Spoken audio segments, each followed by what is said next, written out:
you guys about my personal journey. Most importantly, talk to you about failures, which is really, really important.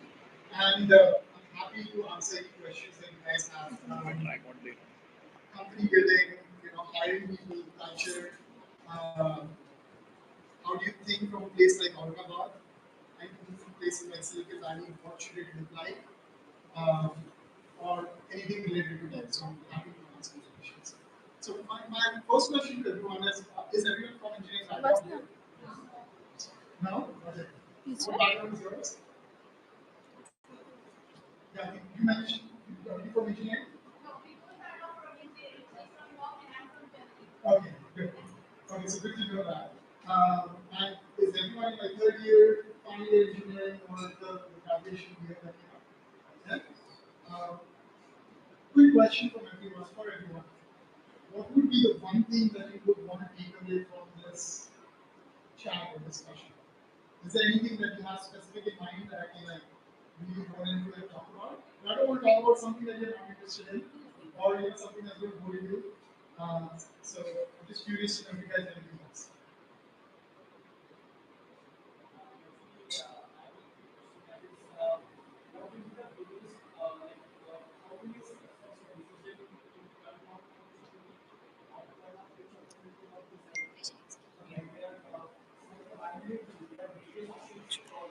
Right.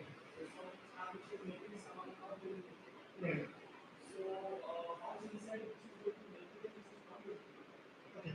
So I'll answer that question for you right now, or maybe you. Yeah. So first important thing is you don't know. So everyone should know this. The most successful people, and I know people who have put their companies on New York Stock Exchange, which are multi-billion dollar companies. I've had dinners with them personally. They do not know what they're doing. So forget this notion that successful people know what they're doing. But what they're good at is they try and they fail 100 times and they figure out a way to make it work. So literally there is no probability game here. We think like, oh, maybe they know something that we don't know. But it's actually not true. What is true is they are very persistent in terms of trying the idea out till they reach a conclusion that is going to work or not. And that is a really, really important thing to understand from a mindset perspective. That these people, they have an idea of what they want to do, but they're very flexible in terms of their path to reach to that place. They're not very defined like, oh, just this or this and this way.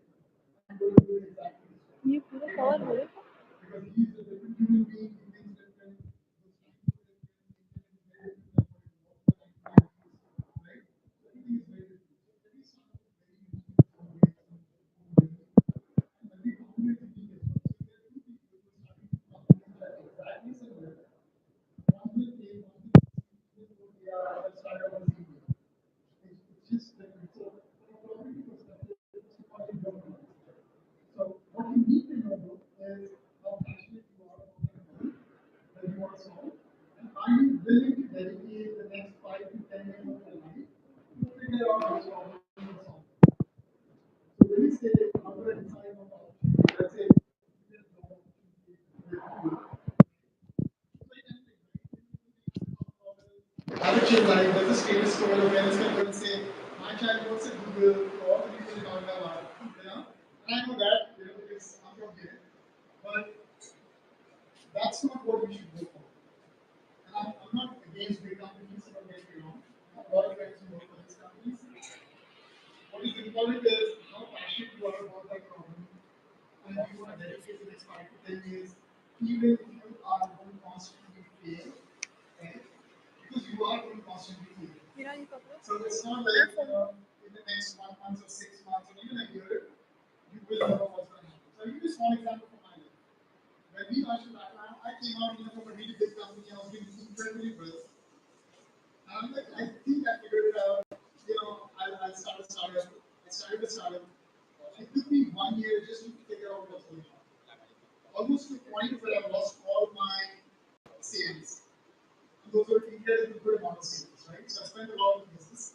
And eventually it came to a point where I had the last $5,000 left in my bank account. But luckily something happened at that time and we got a pivot and we turned around the company and just took off you have to go to those places which is very uncomfortable and difficult for you to digest them and continue doing that. And every single company we fail, they have gone through that cycle. So none of those big companies that we know of can see like we started off smoothly and has always been just right to the mountain or to the moon. That's not true. Google was going to be sold for $750,000 because they were not able to make a single penny in the first 2 years. Did you know that? And the person rejected them for $750,000. Then they came up with the idea of Google AdWords, and then they started making revenues like crazy, and now Google is one of the biggest companies on the planet. So these are just small examples to understand what founders have to go through or startup folks have to go through to figure that out. The answer is a difficult one to digest, which is no one really knows. You have to keep trying and try as quickly as possible to figure out the truth. What I mean by truth is you want to know if it's going to work or not by trying every single option. If you haven't tried all the options, then that's not true. Maybe there was one option. So the faster you try, the faster you do. And there's one important thing in startups is speed. The only difference a startup wins compared to a big company is because of speed. There's no other reason. Because a big company has more employees, they have way more money than you, right?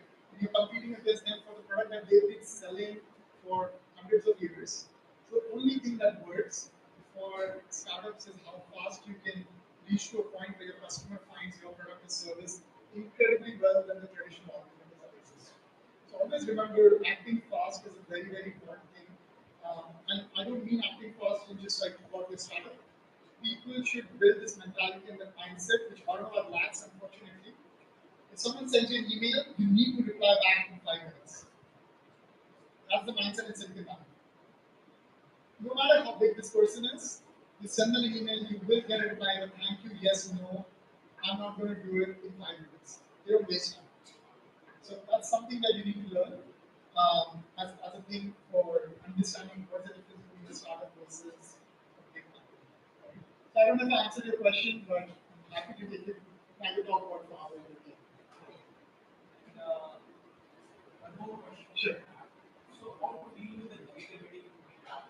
Like, when we talk about startups, so there is always like a stigma that negativity. Like, the startups, eventually, what happens? Like, what we see, like, the values, Silicon Valley Bank.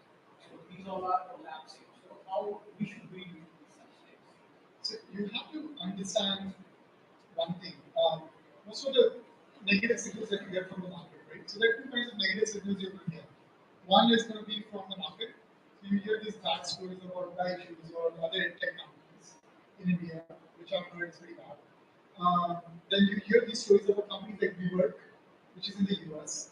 Um, those problems are all created by venture capitalists. So VCs are the ones who put in billions of dollars and they expect hundreds of billions of dollars to come out of it. What happens is these companies get forced to do things which they don't want to do. Because now there's an investor, we have to give them the returns in the next 5 to 10 years. So they go in every way, in every direction, which could be ethically right or wrong to figure that out. So I think we should think of the context of where it's coming from. It's not necessarily these companies are bad, but there's a lot of background that's going on behind the scenes, like venture capitalists who are forcing them to do things. And I'm sure there are some founders which are bad as well. So it's not like all founders are saints or whatever. They're trying to make money, make it big. So that's one context. The second negativity is more important, which I want to highlight here, is the place we live in. So I remember living here and talking to people. I remember having a chat with a friend of mine. He's also in the US now, and I always blame him for it. Shadi.com didn't exist at the time. I was a kid at the time. I remember. I'm like, why is there not a website where people can get married and find each other and do this, right? We should make something like that.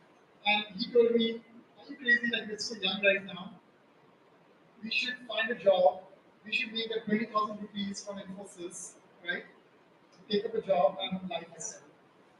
So that is something we need to come out of in terms of the mindset of thinking that having an imposter syndrome, right? What's an imposter syndrome? It's like I'm not that good. If you go to places which are doing incredibly well in startup world, if you go and meet a founder there, he has nothing. He's a single guy started a company. If you talk to them in San Francisco, he's going to tell you, I'm going to make this $1 billion company. He's unapologetic about it, and he's like, I'm going to change the world. Even if maybe he's going to fail in the next 6 months. But the mindset is, I'm not worried and scared of saying these words to you. Like if I ask you guys to say with confidence, I'm going to build $1 billion company, how many of you can do that today? You should ask yourself, I'm not going to ask what would anyone in response not here, but it's very difficult for us coming from this background to think like that. And I think you should work on that. It's really, really important that self-confidence that you require, self-belief that you require, and do not get wavered or faced by what family members tell you or friends. They all love us. It's unintentional because they want to protect us, but it's not good so many times. Like it can be very detrimental to you guys the way you think about it, especially when it comes to the good startups, right? So one important thing is hang out with people who think they even if they're quirky, silly, creative folks who look very different, feel very different, hang out with them because that's what's going to shape your perspective, like how you think about things. Um, Second, reach out to people. Like, I'll give you a small example. When the time I was talking about when I had $5,000, right? And I needed a software which was HubSpot CRM for my startup. And when I did that, uh, it was for 500 or $1,000. I'm like, I'm not spending $1,000 or $5,000 to get a CRM project. So the only thing I did was I wrote an email to, I wrote a DM to, I think the CEO of HubSpot. His name is Brian Halligan. He lives in Seattle, if I'm not mistaken. And I told him, I don't have the money. I love the product. I want to have it using it. When I have the money, I'll pay you the money. This was a $2 billion company. He replied to me in 4 hours. There were 5 people from his company running after me to give me the product for free. So reach out. There's nothing wrong in reaching out to like really important people. Just be very clear, concise about telling what you want or what you need from them. Give them a reason to talk to you. They're all really good people. Trust me on that. Don't think I'm going to reach out. What is this person going to feel about? They're not even going to remember you. If they don't respond to you, so what? Like there's nothing wrong in reaching out to people who are doing incredibly well, and this works all the time. So if you send it to 10 emails to really top-notch people in probably Silicon Valley or in Microsoft, wherever, right? Out of 10, 1 or 2 people will respond to you. Even if they want to say like, no, I don't have the time right now, they will respond to you. So try doing that. Don't just live in the bubble of Aurangabad. Okay, there's a huge world outside. It's incredible. Okay, and I think you all should try to take the time to go and meet people outside and understand what's going on. So there are thousands of people every month who visit Silicon Valley from all around the world, people who want to build companies. They just come and stay there for 2 months just to understand what the culture is about. I did that when I wanted to move to the US. So I stayed there for 2 months just to meet people and understand what's the fuss about, what is this place about. What I learned was they're not smarter than you, they're not more hardworking than you. The only thing they do well compared to us is they have the confidence and the belief to do what they have to do. That's the only difference. Trust me on that. Like they're not smarter than us. They're not smart. They're not even hardworking than us. I think I probably was sitting there for hours more than so many people there, right? When I went there, I wanted to figure out maybe they work more harder than me, or maybe they're more intellectually, like more sounder than me, right? That's not true. It's just people. So try to find those folks, connect with people outside, um, build your network, which is so powerful. And I don't mean network like people going from MGM to MIT or BS. That's all good and fine. But network into places where people are doing way much more better that you want to be in the next 5 to 10 years, right? So if you want to be something in the next 5 to 10 years, like I think you're doing social media content, right? So if you want to be that person, go and reach out to those people who have like 10 million followers or who are doing incredibly well on social. Send them a DM. I'm this aspiring person. What are the 3 things I should do to be like you? Right? There's this ego thing there as well. But people will respond. So try to build those kind of networks which are way beyond your thought process or reach. Um, that's number one. Second is be really hardworking. Okay, I know it sounds like everyone is, but it is not. Like hardworking means like being very disciplined and focused with consistency day in day out. And that's why I gave you the example of can you dedicate the next 5 to 10 years? That's what I mean by that consistency. So it sounds cliche, be hardworking, but it's actually not many people are hardworking as well. So there's an open field for you guys if someone is a hardworking person. Like you can do incredibly well just by doing that. And the third thing is don't worry about failures and don't pay too much attention to what society tells you about startups or whatever. If you're genuinely passionate about doing it, you should go ahead and do it, irrespective even if your parents come and tell you this is not the right thing. You have nothing to lose right now. Now, when I think about it, at your age, if you fail, so what? Worst case, you're going to lose out 6 months, 1 year of your life, but you can go back to yourself and say, I did not regret it because I tried it when it was needed, and at least something was there which I tried, right? It wasn't like I didn't try. Not trying is a problem. So don't worry about those regrets because I think, from my personal view, is most of the times we get hindered by friends, family, relatives more than anything else. And that's unfortunate. But they're not being bad to you. Don't get me wrong. They all love us very much, but it's not necessarily the right thing for you. So give it a try uh, with the 100% effort that you can put in, and try to be the best at what you're trying to be. Right. So for me personally, I want to create the best knowledge marketplace in the world, and inshallah I will. So we need to have that mindset.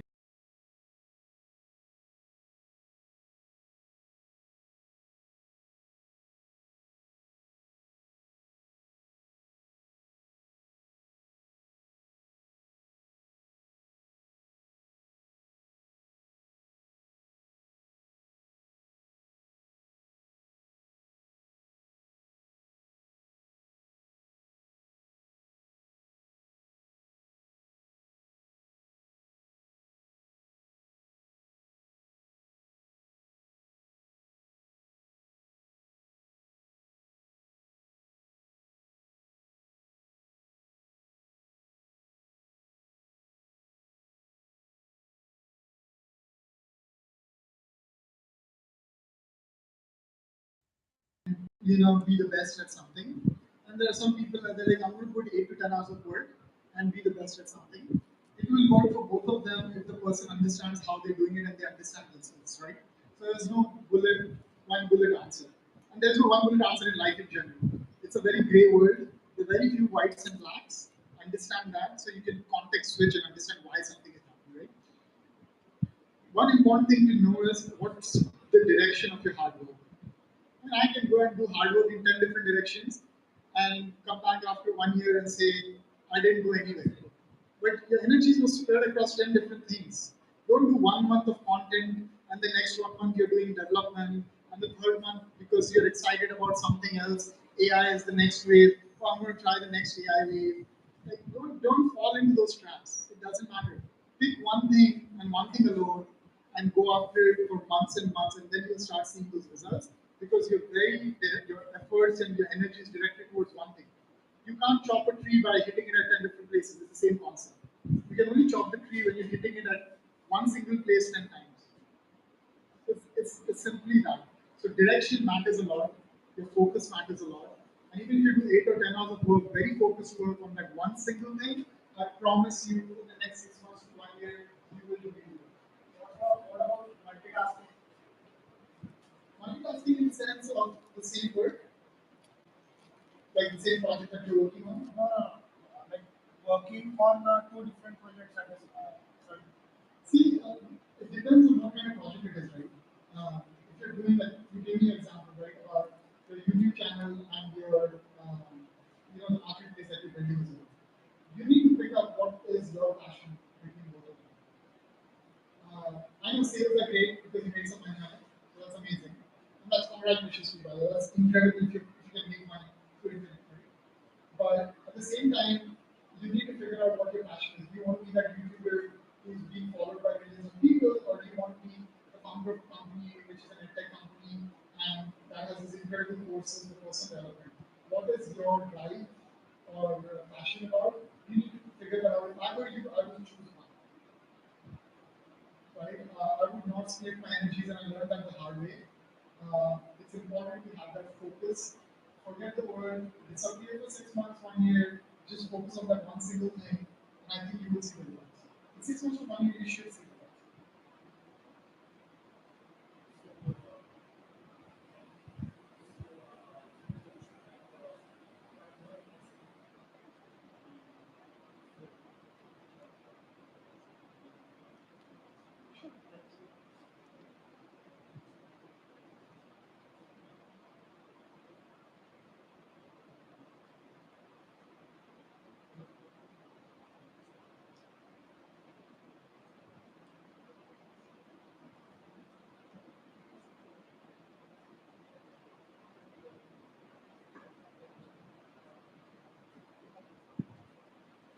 So take a couple of minutes break, guys. Yeah.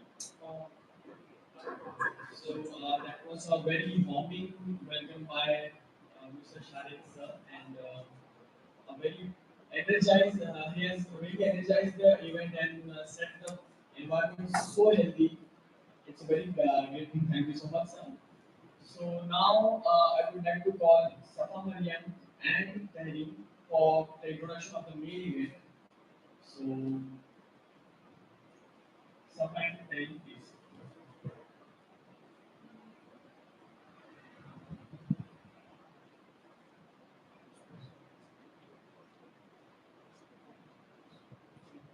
Ladies and gentlemen, thank you all for joining us today for this gathering. We stand before you today to introduce our voice, a catalyst for change and a beacon of hope in our community. Our voice is a platform that serves as a gateway to ideas, approaches, and means of making a difference in the lives of others. It encourages individuals to discover how their unique talents, passions can be utilized to contribute positively to society. We firmly believe that each one of us possesses the power to be useful and valuable in helping others, regardless of our circumstances. Our Voice, a non-profit organization dedicated to creating a positive impact in our society and community. Our mission is simple yet powerful to empower individuals and communities by providing access to resources and opportunities that promote their well-being and development. At our Voice, we are committed to delivering high-quality programs and services that cater to unique needs of our community. We strive to make a tangible difference in lives of those we serve. Today, we are gathered here for a beautiful conference. This conference is a embodiment of our vision and mission. It serves as a forum where like-minded individuals from diverse backgrounds come together to explore and exchange ideas. The conference aims to provide with the means to utilize skill, time, and network effectively to help others. Through the course of this conference, you will have the opportunity to engage with the renowned speakers, participate in interactive workshops, and join enlightening discussions. Our intention is to equip you with the practical knowledge, tools, and strategies to create positive change with your own communities and beyond. By connecting with fellow participants, educational institutions, and partner NGOs, we hope to foster a network of collaboration and support that amplifies the impact of our collective efforts. Thank you all for being here. Together, let's strive for a brighter and more compassionate world for all. Thank you. Thank you so much, Safa and Terry. So, you must be having a very brief description about this. So, to connect everyone over here and the more people to come to a digital platform, so we will be having a very nicely made website, I should say, and so that you can connect to this organization, Our Voice, throughout the world, and people like Mr. Shareq and everyone will be connected to you also. So I think we should have a little countdown of 5 seconds. So I think everyone should join me.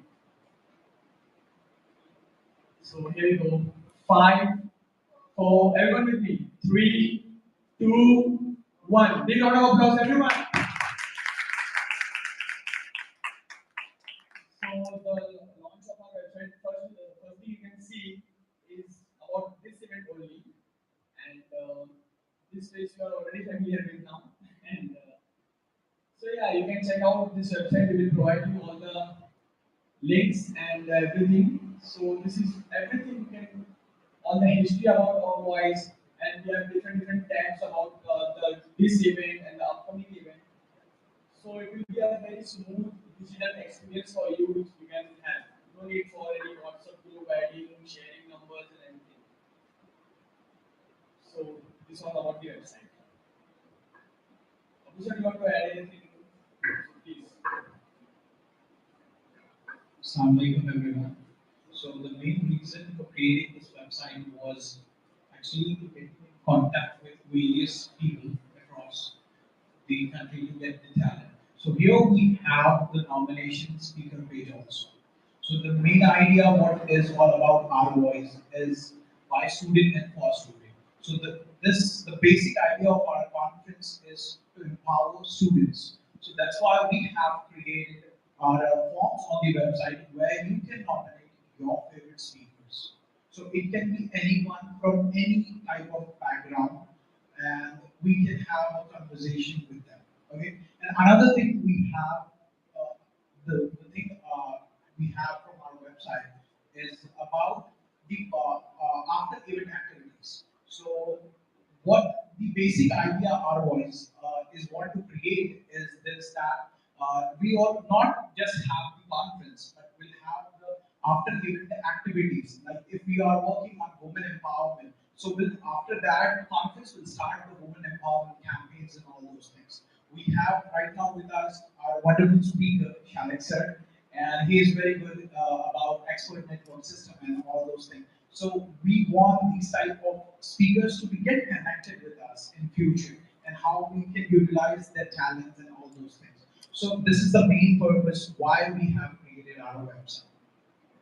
So I request everyone to kindly go through our website and kindly follow us on Instagram and all the social media network. Thank you. Big round of applause for very brief description about the website. And this is our team who is working behind this.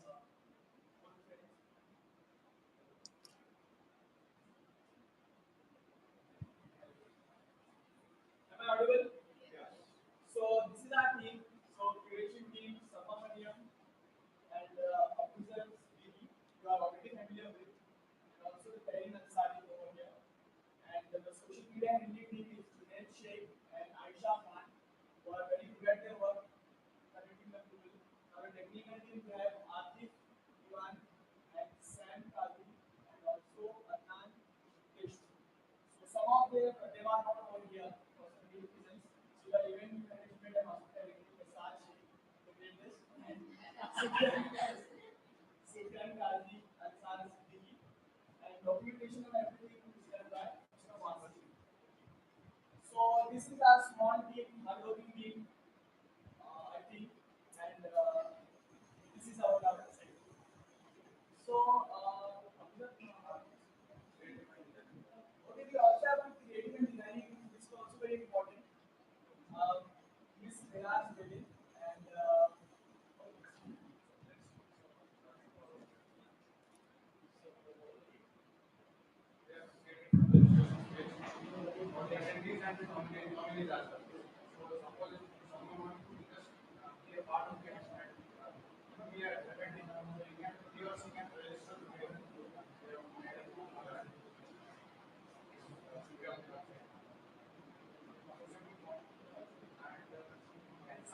if someone wants to nominate himself further, or if someone wants to nominate someone, so for that purpose, we can social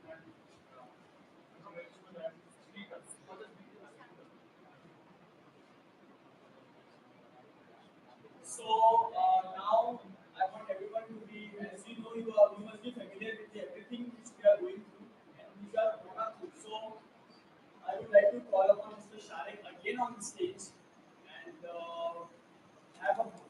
you can just go free to ask any type of question. No one is gonna judge you. No one is gonna like take your push nothing is gonna like that. Just you have the opportunity. You have the man. So use it. Please, sir. I'm definitely happy to answer any questions, but I have a couple of questions for you guys. Right? How many of you want to take up jobs after you're done with your? Just raise your hands. There's nothing wrong with it. Okay? So half of the people here who want to take up more people, actually almost 80% of them who want to take up jobs. Right? And you want to go with these big companies like the Google's, Apple, the world. Is that what the goal is? Yeah. Yeah. What is your motivation to do that? Apart from money. No, mine is to gain real-time experience. I mean, education indeed is the best way to learn ourselves to get to knowledge. But I feel that when you are in real world, you won't get any experience. So for that sake, I want to. And the ones who did not raise their hands, what is your motivation of not going to do a job? So we want to start. Yes. That's actually Yep. so that's what I was trying to do after this moment. So you understand this fact that there's no right or wrong here. Okay. And I'll give you my personal journey of how I went through it.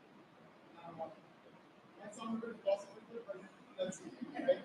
Um, but there are also people like obviously who are starting off right, after college. There's a right or wrong answer. You'll see a lot of founders in Silicon Valley who are 20, 21 years old and they created $1 billion company, right? And the word I use $1 billion is because revenue makes it legend, right? So it's not about the money part, it's more about there's something to measure, right? And then there are people who started companies in their 40s as well, and like Salesforce, which is also one of the biggest technology companies in the Bay Area or Silicon Valley, right? Or in the US, because it's one of the biggest tech platform networks. So why these two approaches can work or may not work, and I'll give a bit about that. But first, I'll tell you where I'm coming from, so you get a context of why my answers would be very clear, right? And you should take everything with a pinch of salt, because that's my personal experience, and it's not necessarily going to be applicable to you. You've got to think very deeply about those different things, what applies to you. Right? So, like I said, I was born here in a very small town. My parents are upper middle class. My dad's an engineer with the electricity board. My mom's a homemaker. They're just two brothers. We grew up in a very okay environment from a money standpoint, right? So my dad always told me that I have to go ahead and this is better. So my dad always told me that I should go ahead and take up a job. Right? When I completed my engineering, computer science engineering from Aurangabad, he's like, you should take up a government job because they're safe. They are, no one can fire you from there, right? And he spent all his life doing that. So what this tells you is that he's coming from his experience. It's not wrong. This is what he's seen and this is what he feels is right. I was lucky to say no to that. So I said, no, I'm going to go to a tech company because I wanted to do a startup at that time. I just didn't have the money to do it. And there was no VCs like what you guys where you live right now. It's the best time to be in startups. You have so much money pouring into startups, it's not even a joke. Like there was an AI company which was 4 days old in San Francisco, which is raised $130 million. It's 4 days old. Okay? So there's immense amount of money to be taken from investors. So from your internet is amazing, like you have it on your phone. We didn't have it at all. So going back to the times when I was growing up, I wanted to do a startup, but I didn't have the money.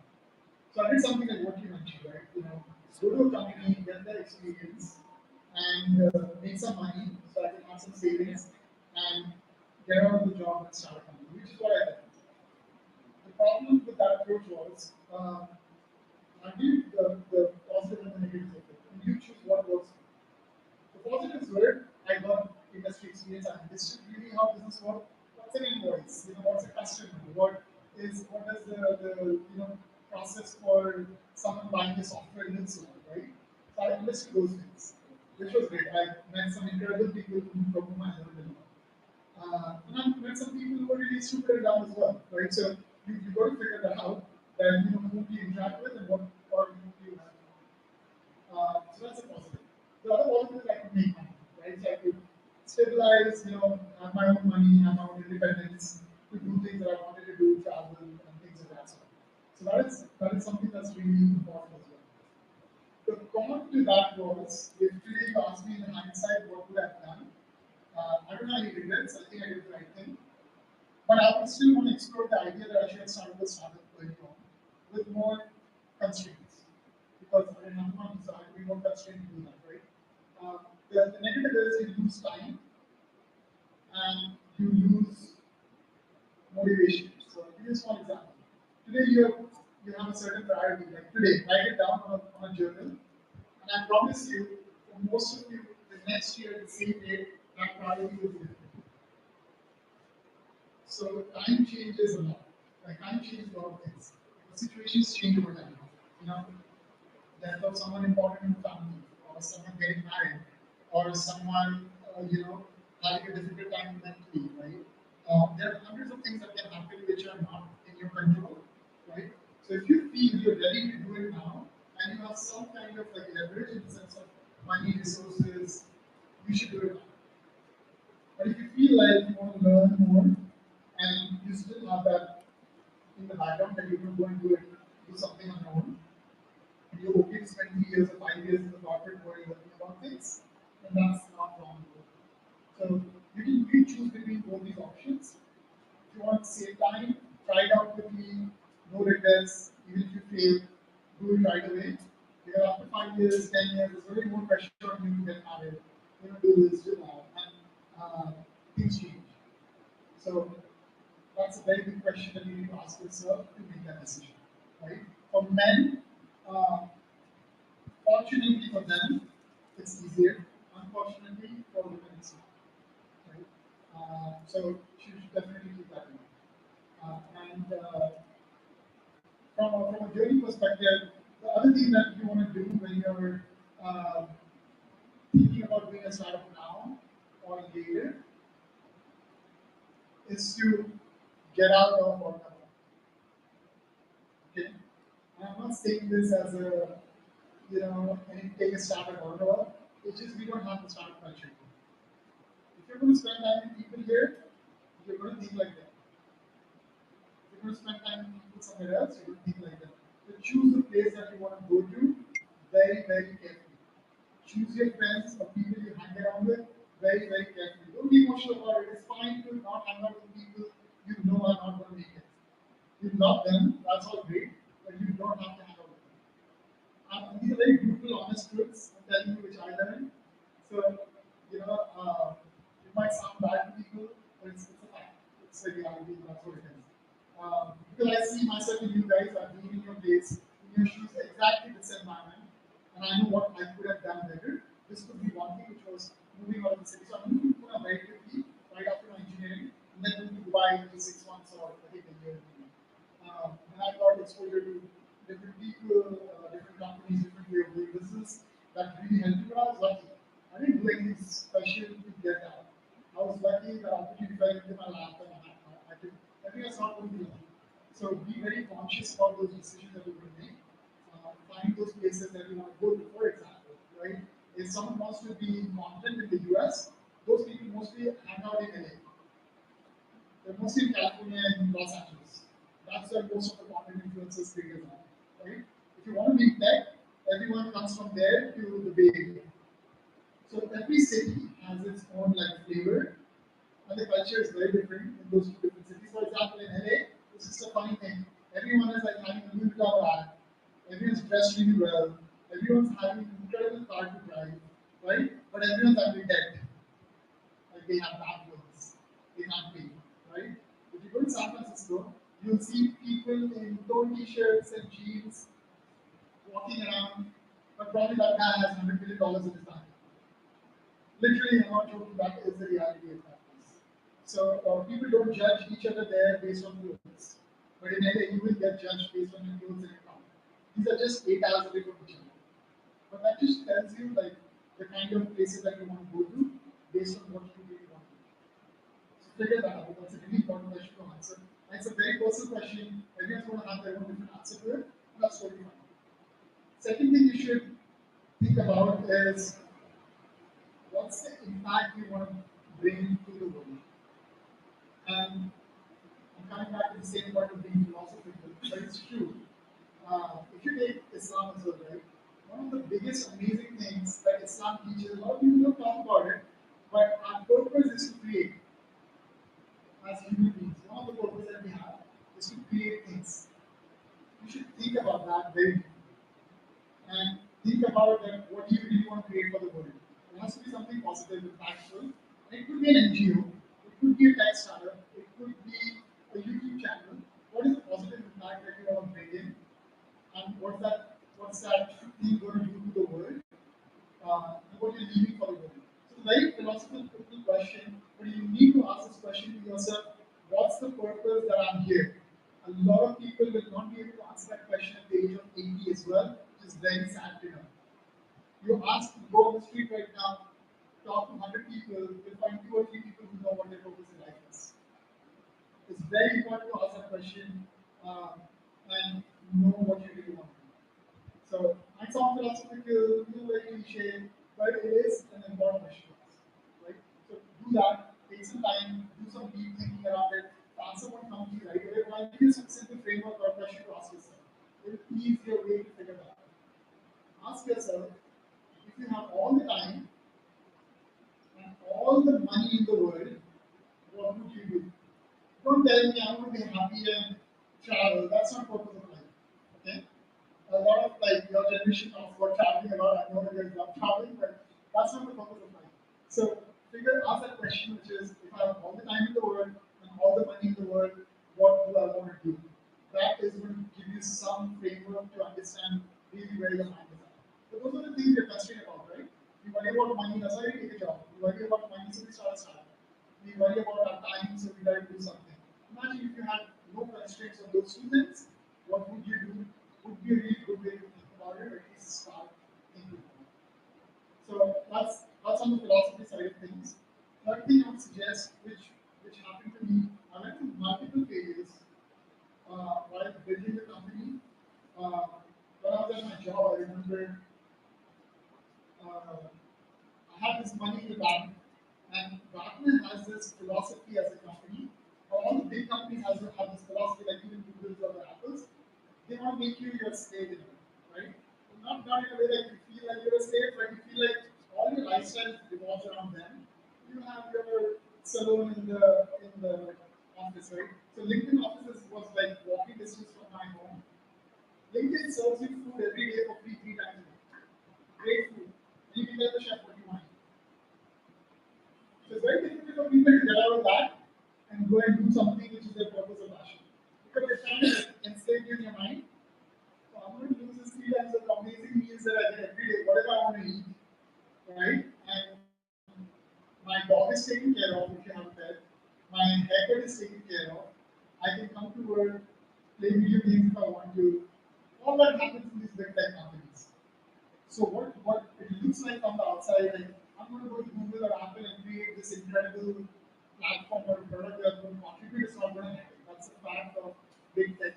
Okay, you're going to work on a very small thing, optimize something for the next 3 years. So don't expect that to happen. The other alternative to that is go and join a startup, which is a very, very powerful thing to do.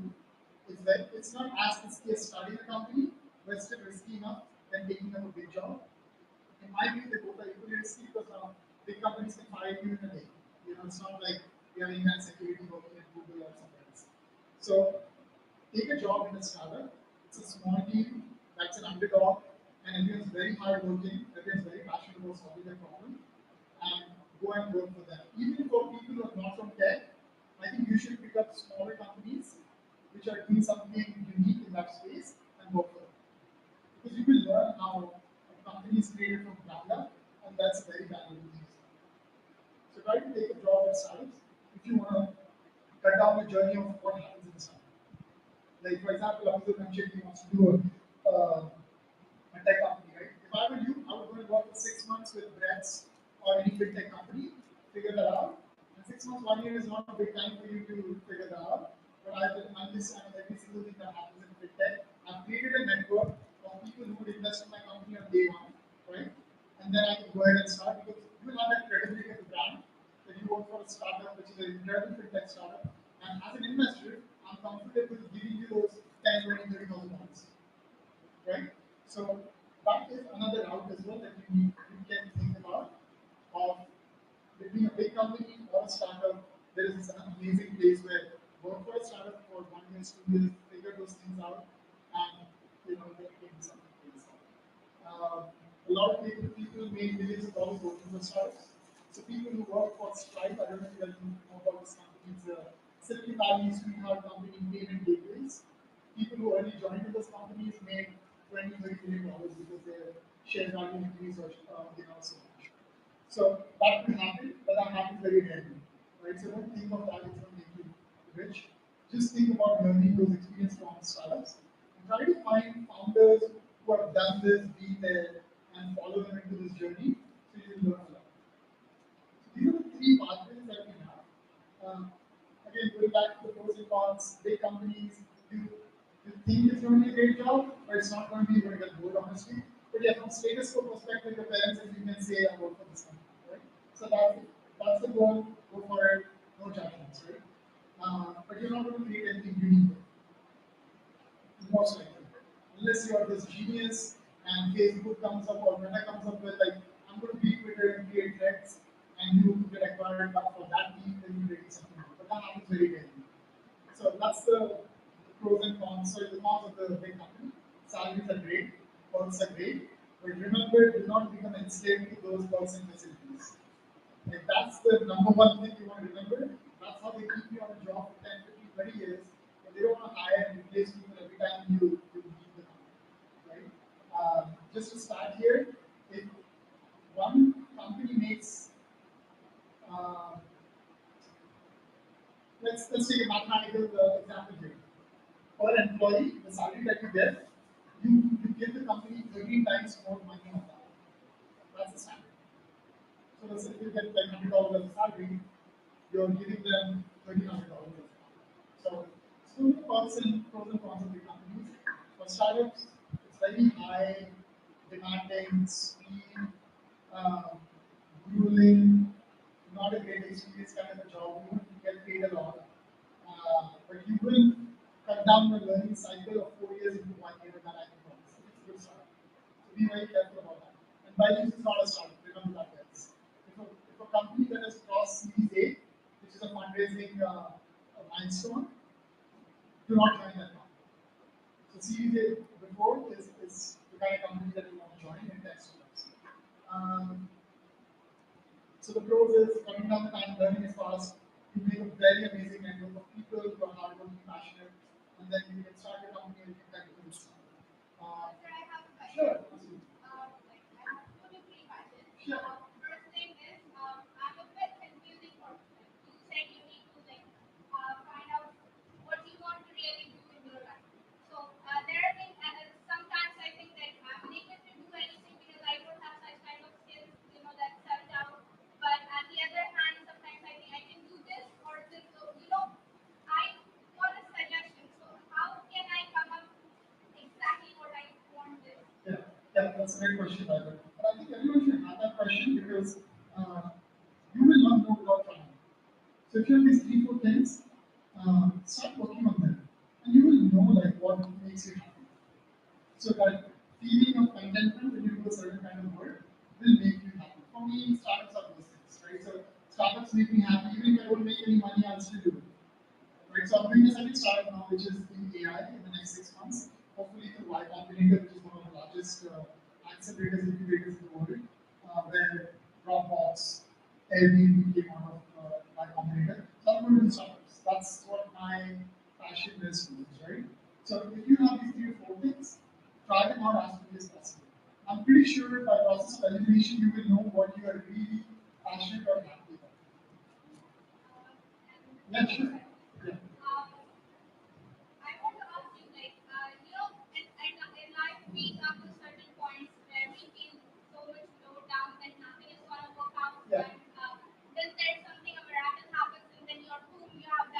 Yeah. So I want to ask the experience like of your life. Yeah, yeah, absolutely. I think it's a good question too. And I think we should touch upon it before. One of the most hardest things guys you will do is finding that emotional stability on a day-to-day basis. When I started the company, in the morning I would be really high up there in my head, like I'm going to create this incredible multi-million dollar company, right? Which is going to solve these XYZ problems. And by afternoon, when I get a rejection from a really good VC that I wanted to work with, right? I'm like the lowest on the same day. And it keeps happening from morning to evening every single day for months and years. The only way to fix that is having the faith that it's going to work out and not taking both the ups and downs too seriously. So trying to be very stoic about it. I don't know if people are aware of the concept of stoicism. It's very much like Islam. What we are told, right? Be very stoic in the sense, be take to faith and Allah, right? And you do your best and see what happens. If it's meant to be, it's meant to be. If it's not, it's not, right? So don't put too much of emotion when you go up or when you go down. Try to maintain that monotony in your emotions, and then you will be fine. And it's a muscle memory thing, right? So you constantly go through those things every day through those emotional ups and downs. And over a period of time, you become monotonous. Like today, for example, as this is a random example of my company, right? Someone used our platform and put $100,000 to use the platform without even us knowing it, right? Into our platform and they started using the platform. $100,000 is a very incredible amount of money for a lot of startups, right? So what? Because it could happen that we might not have anything in the next round. So what? Right? So having that monotony of not getting too excited or too depressed or sad about something and building that muscle memory over months and months, you'll be fine. And it's going to really help you in your life as well. Things will not bother you as much. Sure. Yeah. Actually, you said connect with world is very important, and I'm sorry. to connect world, to reach out people is very important. Yeah. So, how to like reach out? Is there some tips? Yeah, absolutely. First of all, the more the important a person is, be as concise as possible. They don't have time to read your long emails. And we have a very bad habit because of British people. So if you see how Americans write emails versus us, Indians or British, we love to write long things. Americans write one-liners. And don't try to be here this and here that. How are you doing? They don't care. Straight to the point. Straight to the point. My name is XYZ. This is what I do. I've been following your work on this. Be very custom specific to them. I really love this line you said in this podcast or this video on this interview. And I wanted to ask you a question. Would you be, okay to give me, and don't ask for the time right here. Give them very specific questions that you want to ask them.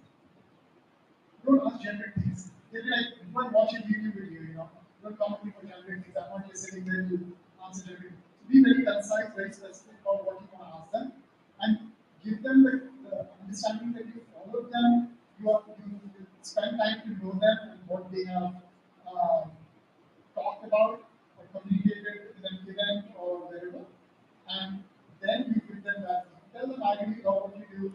I want to do something similar in the coming years. And blah blah blah. If you have some credentials around it, mention that. And ask them the specific questions. Most of the people will do that. Trust me on that. I get a bunch of them and I filter them based on that.